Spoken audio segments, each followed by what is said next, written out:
আজ অনেক দিন পরে আমরা ঘুরতে আসলাম, হ্যাঁ, তো বলো তোমার অনুভূতি কেমন লাগছে? আমার তো খুবই ভালো লাগছে। এখানে এই যে কত সুন্দর পাখির ডাক শোনা যাচ্ছে, তারপরে এদিকে একটা মন্দির রয়েছে, আমার পেছন দিকে একটা মন্দির রয়েছে, আর সামনের দিকে গঙ্গার ঘাট রয়েছে।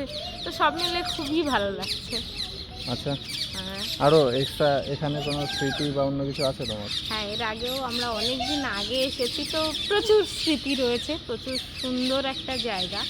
আর আমার মনে হয় যে শান্তিতে সময় কাটানোর মতো এটা একটা মানে বেস্ট জায়গা। হ্যাঁ, তো তো একটু বসবো নদীর ঘাটে। হুম, অনেক লোকজনও থাকে, এরকম নয় যে একদম শুনশান, তেমনও না। লোকজনও থাকে, দেখো পাখির ডাক, দেখো কি পরিমাণে পাখি ডাকছে।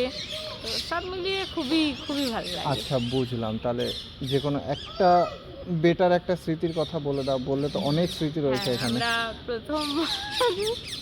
প্রথমবার এসে এখানেই আমরা ঘুরতে এসেছিলাম, তো আমাদের কথোপকথন যা এখানেই হয়েছিল, তো স্পেশাল তো আছেই।